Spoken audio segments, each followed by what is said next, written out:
গরু 15 লাখ করে কি নেবেন? নেন একটা গরু দাও দেখি, নেবেন? এই যে 15 লাখ নেন, নিয়ে নেন। নাও দাও একটা। আচ্ছা দাঁড়ান, এই যে নেন গরু, যান আপনি। আচ্ছা নাও তোমার টাকা। ওই কিরে লাল গরু, হাটের মধ্যে আছে গরু লালের মতন, বনের মতন। আসেন আসেন। গরু কত করে মামা? এত করে মামা? 16। দাও দেখি দুইটা মামা। এই নেন মামা, এই নেন ভাইয়া, দাও দেখি দুইটা।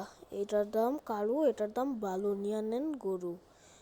যাই, বাই বাই। এই টাকাটা দিতে ভুলে গেছেন, নাও তোমার টাকা, আমি যাই, বাই বাই। আমার একটা গরু নেয় না, এই গরুটা নিয়ে আমি বাসা যাবো, বাই বাই। পানি হাটের ভিতরে গরু আছে জঙ্গলের মতন। ও ভাই জঙ্গলের মতন, তুমি একটু দাঁড়াম, বাসা যাই।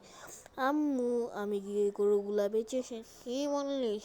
এই একটা গরু তো নিয়ে এসেছিস না আম্মু, ওটার উপরে আমি খেলা করবো। না না চলবে না, বেঁচে দিয়ে সব কিছু হবে। না মা প্লিজ, না না তুমি বেঁচে দিয়ে আসো, তারপর তোমাকে আরেকটা বাচ্চা গরু কিনে দেবো না। আচ্ছা মা ঠিক আছে। যে রাস্তা দিয়ে যাবো ওটা তো অনেক ভয়ঙ্কর। তুমি চিন্তা করো না, আমি তোমার সাথে আছি, এটা মনে আমার মনের ভুল ছিল। এটা দিয়ে কি হবে? আজকে আমি অজ্ঞান হয়ে যাবো। এই দাঁড়াও, তুমি একটু নিচে খারাপ, আজকে তোমাকে শেষ করে ফেলবো। ও মা গো, এটা কি? কই এই যে গরুটাকে ফাইন দিয়েছে। আসো, আমি একটু টয়লেটে গেলাম। আচ্ছা মানে কি, একটু টয়লেটে গেছে, তুই কাটা, তুই শেষ হয়ে যা। আমি এরম টিভি, আমার মালিকের উপরে তারা হাত তুলবি, তাদেরকে শেষ করে ফেলবো আমি।